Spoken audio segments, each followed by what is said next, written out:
ನಮಸ್ಕಾರ ವೀಕ್ಷಕರೇ, ನಮ್ಮ ಅದೃಷ್ಟ ಸೂತ್ರ ಚಾನೆಲ್ಗೆ ಆತ್ಮೀಯ ಸ್ವಾಗತ. ಸ್ನೇಹಿತರೆ, ನಿದ್ರೆ ಎನ್ನುವುದು ಮನುಷ್ಯನಿಗೆ ಪ್ರಕೃತಿ ನೀಡಿದ ವರ.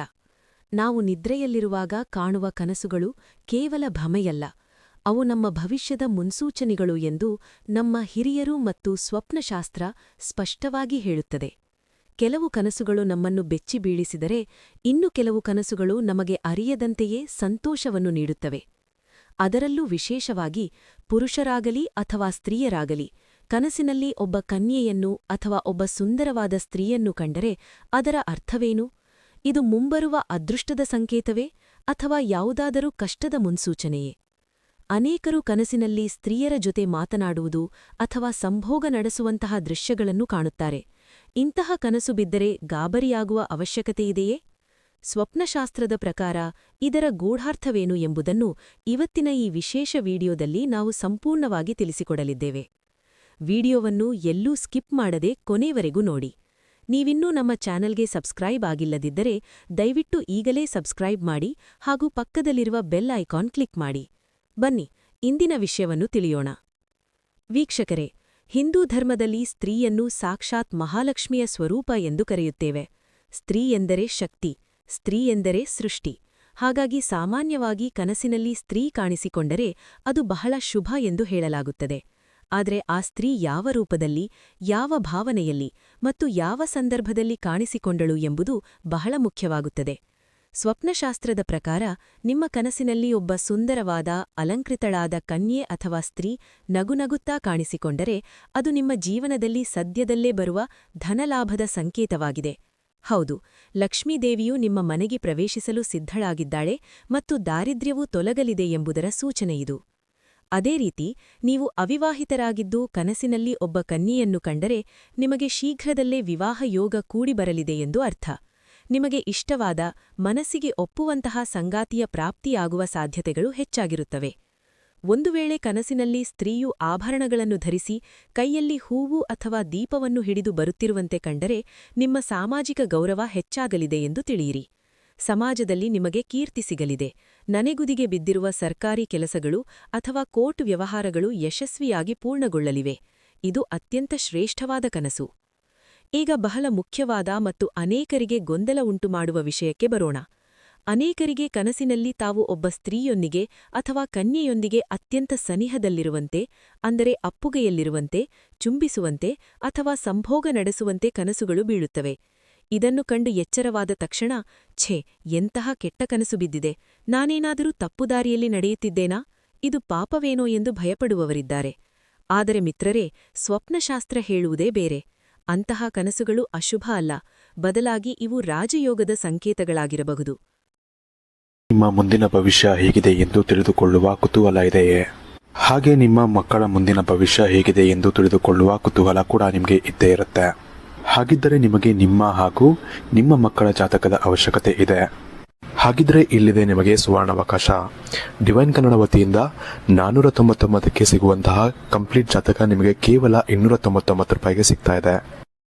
ಜಾತಕದಲ್ಲಿ ನಿಮಗೆ ವಿದ್ಯಾಭ್ಯಾಸ, ವಿವಾಹ, ಉದ್ಯೋಗ, ಆರೋಗ್ಯ, ಸಂತಾನ ಹಾಗೆ ವ್ಯಾಪಾರ ವ್ಯವಹಾರಕ್ಕೆ ಸಂಬಂಧಪಟ್ಟಂತಹ ಎಲ್ಲ ಮಾಹಿತಿಗಳು ನಿಮಗೆ ಈ ಒಂದು ಜಾತಕದಲ್ಲಿ ನಿಮಗೆ ಸಿಗುತ್ತೆ. ಇದರ ಜೊತೆಗೆ ಈ ಜಾತಕದಲ್ಲಿ ನಿಮಗೆ ಗೋಚಾರ ಫಲಗಳಾಗಲಿ, ನಕ್ಷತ್ರ ಫಲಗಳಾಗಲಿ, ದಶಾಫಲಗಳು, ಪಂಚಾಂಗ ಫಲಗಳು, ಹಾಗೆ ಈ ಒಂದು ಸಮಸ್ಯೆಗಳು ನಿಮಗೆ ಏನೇನು ಬರುತ್ತೆ ಅದಕ್ಕೆ ಪರಿಹಾರಗಳು ಎಲ್ಲವೂ ಕೂಡ ಈ ಒಂದು ಜಾತಕದಲ್ಲಿ ನಿಮಗೆ ಇರುತ್ತೆ. ಇದನ್ನು ನೀವು ಸಿಂಪಲ್ ಆಗಿ PDF ಮುಖಾಂತರ ನೀವು ಪಡ್ಕೊಬೋದು. ಇದನ್ನು ನೀವು PDF ರಿಸೀವ್ ಮಾಡಿದ ತಕ್ಷಣ ನೀವು ನಿಮ್ಮ ಹತ್ತಿರ ಇರುವಂತಹ ಜೆರಾಕ್ಸ್ ಶಾಪಲ್ಲಿ ಇದನ್ನು PDF ಮೇಲೆ ನೀವು ಪ್ರಿಂಟ್ ಬೇಕಾದ್ರೂ ಮಾಡಿಸ್ಕೊಬೋದು ಅಥವಾ ಮೊಬೈಲಲ್ಲೇ ನೀವು ಈ ಒಂದು ಜಾತಕವನ್ನು ನೋಡ್ಕೊಬೋದು. ಆರ್ಡರ್ ಮಾಡುವುದಕ್ಕಾಗಿ ವಿಡಿಯೋ ಕೆಳಗಡೆ ಡಿಸ್ಕ್ರಿಪ್ಷನ್ ಬಾಕ್ಸಲ್ಲಿ ಮೊದಲನೇ ಲಿಂಕ್ ಇರುತ್ತೆ, ಅದರ ಮೇಲೆ ನೀವು ಕ್ಲಿಕ್ ಮಾಡಿ. ಇದು ಡೈರೆಕ್ಟಾಗಿ ನಿಮಗೆ ವಾಟ್ಸಪ್ಗೆ ಹೋಗುತ್ತೆ. ಅಲ್ಲಿ ನೀವು ಹೋಗಿ ನಿಮ್ಮ ಹೆಸರು, ನಿಮ್ಮ ಜನ್ಮ ದಿನಾಂಕ, ಹುಟ್ಟಿದ ಸಮಯ, ಹುಟ್ಟಿದ ಊರಿನ ಜಿಲ್ಲೆಯನ್ನು ವಾಟ್ಸಪ್ ಮುಖಾಂತರ ನಮಗೆ ಸೆಂಡ್ ಮಾಡಿ. ನಂತರ ನಿಮಗೆ ಕೇವಲ 2 ದಿನಗಳಲ್ಲಿ ನಿಮಗೆ PDF ಮುಖಾಂತರ ನಿಮ್ಮ ಜಾತಕವನ್ನು ನೀವು ಪಡ್ಕೊಬೋದು. 60ರಿಂದ 70 ಪುಟಗಳು ಕೂಡ ಈ ಒಂದು ಜಾತಕದಲ್ಲಿ ಇರುತ್ತೆ. ಇದ್ರೆ ಮಿಸ್ ಮಾಡದೆ ಆರ್ಡರ್ ಮಾಡಿ. ಹಾಗೆ ನಿಮ್ಮ ಭವಿಷ್ಯದಲ್ಲಿ ನಡೆಯುವಂತಹ ಎಲ್ಲ ವಿಷಯಗಳನ್ನ ಮುಂಚೆನೇ ನೀವು ತಿಳಿದುಕೊಳ್ಳಿ. ಹೌದು, ಶಾಸ್ತ್ರಗಳ ಪ್ರಕಾರ ನೀವು ಕನಸಿನಲ್ಲಿ ಅಪರಿಚಿತ ಕನ್ಯೆ ಅಥವಾ ಸ್ತ್ರೀಯೊಂದಿಗೆ ರತಿ ಕ್ರೀಡೆಯಲ್ಲಿ ಅಥವಾ ಶಾರೀರಿಕ ಸುಖದಲ್ಲಿ ತೊಡಗಿದಂತೆ ಕಂಡರೆ ಅದು ನಿಮ್ಮ ಜೀವನದಲ್ಲಿ ಬರಲಿರುವ ದೊಡ್ಡ ಆರ್ಥಿಕ ಬದಲಾವಣೆಯನ್ನು ಸೂಚಿಸುತ್ತದೆ.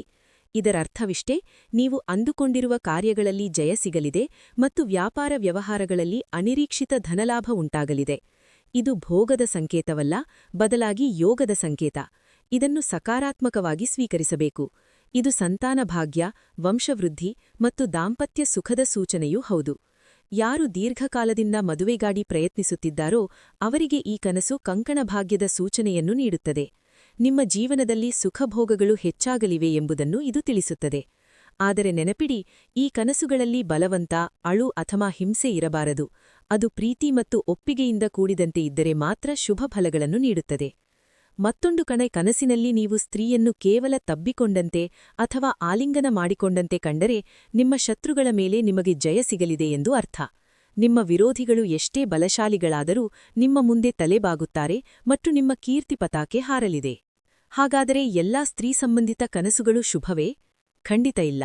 ನಾಣ್ಯಕ್ಕೆ ಎರಡು ಮುಖಗಳಿರುವಂತೆ ಕೆಲವು ಕನಸುಗಳು ಎಚ್ಚರಿಕೆಯ ಗಂಟೆಯೂ ಆಗಿರಬಹುದು. ಒಂದು ವೇಳೆ ನಿಮ್ಮ ಕನಸಿನಲ್ಲಿ ಸ್ತ್ರೀ ಅಳುತ್ತಿರುವಂತೆ ಕಂಡರೆ ಅದು ಅತ್ಯಂತ ಅಶುಭ. ಇದು ಮನೆಯಲ್ಲಿ ಬರಲಿರುವ ಕಷ್ಟದ ಮುನ್ಸೂಚನೆ. ಮನೆಯಲ್ಲಿ ನೆಮ್ಮದಿ ಹಾಳಾಗಬಹುದು ಅಥವಾ ಹಣಕಾಸಿನ ಮುಗ್ಗಟ್ಟು ಎದುರಾಗಬಹುದು. ಅದೇ ರೀತಿ ಸ್ತ್ರೀ ಕೋಪಗೊಂಡಿರುವಂತೆ ಅಥವಾ ಕೂದಲು ಬಿಟ್ಟುಕೊಂಡು ರೌದ್ರ ರೂಪದಲ್ಲಿ ಓಡಾಡುತ್ತಿರುವಂತೆ ಕಂಡರೆ ನೀವು ತಕ್ಷಣ ಎಚ್ಚೆತ್ತುಕೊಳ್ಳಬೇಕು. ಇದು ಮುಂಬರುವ ಕೌಟುಂಬಿಕ ಕಲಹ ಅಥವಾ ಅನಾರೋಗ್ಯದ ಮುನ್ಸೂಚನೆಯಾಗಿದೆ.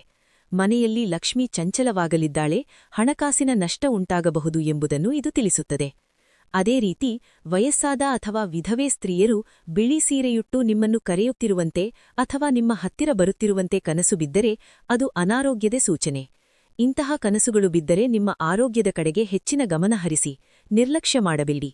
ಹಾಗಾದರೆ ಇಂತಹ ಅಶುಭ ಕನಸುಗಳು ಬಿದ್ದಾಗ ಏನು ಮಾಡಬೇಕು ಮತ್ತು ಶುಭ ಕನಸುಗಳು ಬಿದ್ದಾಗ ಏನು ಮಾಡಬಾರದು? ಇಲ್ಲಿದೆ ನೋಡಿ ಪರಿಹಾರ. ಮೊಟ್ಟಮೊದಲಿನೇದಾಗಿ, ನಾವು ವಿಡಿಯೋದ ಆರಂಭದಲ್ಲೂ ಹೇಳಿದಂತಹ ಶುಭ ಕನಸುಗಳು ಅಂದರೆ ಸ್ತ್ರೀ ಸಂಗ, ಕನ್ಯದರ್ಶನ, ನಗುವ ಸ್ತ್ರೀ ಬಿದ್ದರೆ ಅದನ್ನು ಯಾರೊಂದಿಗೂ ಹಂಚಿಕೊಳ್ಳಬೇಡಿ. ಸ್ವಪ್ನಶಾಸ್ತ್ರದ ನಿಯಮದ ಪ್ರಕಾರ ಶುಭ ಕನಸುಗಳನ್ನು ರಹಸ್ಯವಾಗಿಟ್ಟರೆ ಮಾತ್ರ ಅದರ ಪೂರ್ಣ ಫಲ ನಿಮಗೆ ಸಿಗುತ್ತದೆ. ಬೇರೆಯವರಿಗೆ ಹೇಳಿಕೊಂಡರೆ ಅದರ ಶಕ್ತಿ ಕುಂದುತ್ತದೆ ಮತ್ತು ಫಲ ಸಿಗದಿರಬಹುದು. ಆದರೆ ಅಶುಭ ಕನಸುಗಳು ಅಂದರೆ ಅಳುವ ಸ್ತ್ರೀ, ಕೋಪಗೊಂಡ ಸ್ತ್ರೀ ಬಿದ್ದರೆ ಬೆಳಿಗ್ಗೆ ಎದ್ದ ಕೂಡಲೇ ನಿಮ್ಮ ಇಷ್ಟದೇವರ ಮುಂದೆ ಪ್ರಾರ್ಥನೆ ಮಾಡಿ. ದೇವರೇ, ಈ ಕೆಟ್ಟ ಕನಸಿನ ಫಲ ನನಗೆ ಬೇಡ, ನನ್ನ ಕುಟುಂಬವನ್ನು ರಕ್ಷಿಸು ಎಂದು ಬೇಡಿಕೊಳ್ಳಿ. ಮನೆಯ ಹೊರಗೆ ಬಂದು ತುಳಸಿ ಗಿಡಕ್ಕೆ ನೀರೆನ್ನರಿಯಿ. ಸಾಧ್ಯವಾದರೆ ಹಸುವಿಗೆ ಬೆಲ್ಲ ಅಥವಾ ಬಾಳೆಹಣ್ಣನ್ನು ತಿನ್ನಿಸಿ. ವಿಶೇಷವಾಗಿ ಶುಕ್ರವಾರದ ದಿನ ದೇವಾಲಯಕ್ಕೆ ಹೋಗಿ ದೇವಿಗೆ ಪೂಜೆ ಸಲ್ಲಿಸಿ ಅಥವಾ ಓಂ ಶ್ರೀ ಮಹಾಲಕ್ಷ್ಮಿಯೇ ನಮಃ ಎಂಬ ಮಂತ್ರವನ್ನು 108 ಬಾರಿ ಜಪಿಸಿ. ಇದರಿಂದ ದೋಷಗಳು ನಿವಾರಣೆಯಾಗಿ ಬರಲಿರುವ ಕಂಟಕಗಳು ದೂರವಾಗುತ್ತವೆ. ವೀಕ್ಷಕರೇ, ಕನಸುಗಳು ನಮ್ಮ ಅಂತರಾತ್ಮದ ಧ್ವನಿ. ಅದನ್ನು ಸರಿಯಾಗಿ ಅರ್ಥಮಾಡಿಕೊಂಡರೆ ಜೀವನದ ಹಾದಿ ಸುಗಮವಾಗುತ್ತದೆ. ಇಂದಿನ ಈ ಮಾಹಿತಿ ನಿಮಗೆ ಉಪಯುಕ್ತವಾಯಿತು ಎಂದು ಭಾವಿಸುತ್ತೇನೆ. ಈ ಮಾಹಿತಿ ನಿಮಗೆ ಇಷ್ಟವಾಯಿತೇ? ಹಾಗಾದರೆ ಈ ವಿಡಿಯೋವನ್ನು ಲೈಕ್ ಮಾಡಿ ಮತ್ತು ನಿಮ್ಮ ಸ್ನೇಹಿತರು ಹಾಗೂ ಕುಟುಂಬದವರೊಂದಿಗೆ ಶೇರ್ ಮಾಡಿ. ಅವರಿಗೂ ಈ ವಿಷಯ ತಿಳಿಯಲಿ. ಇದೇ ರೀತಿಯ ಅದ್ಭುತವಾದ ಆಧ್ಯಾತ್ಮಿಕ, ಜ್ಯೋತಿಷ್ಯ, ವಾಸ್ತು ಮತ್ತು ಧಾರ್ಮಿಕ ಮಾಹಿತಿಗಾಗಿ ನಮ್ಮ ಅದೃಷ್ಟ ಸೂತ್ರ ಚಾನೆಲ್ ಅನ್ನು ಮರೆಯದೆ ಸಬ್ಸ್ಕ್ರೈಬ್ ಮಾಡಿ. ಪಕ್ಕದಲ್ಲಿರುವ ಬೆಲ್ ಐಕಾನ್ ಕ್ಲಿಕ್ ಮಾಡಿ ಆಲ್ ನೋಟಿಫಿಕೇಶನ್ ಆಯ್ಕೆ ಮಾಡಿ. ಮುಂದಿನ ಸಂಚಿಕೆಯಲ್ಲಿ ಮತ್ತೊಂದು ವಿಶೇಷ ಹಾಗೂ ಕುತೂಹಲಕಾರಿ ವಿಷಯದೊಂದಿಗೆ ನಿಮ್ಮ ಮುಂದೆ ಬರುತ್ತೇನೆ. ಅಲ್ಲಿಯವರೆಗೆ ಎಲ್ಲರಿಗೂ ಶುಭವಾಗಲಿ. ಸರ್ವೇ ಜನ ಸುಖಿನೋ ಭವಂತು. ನಮಸ್ಕಾರ.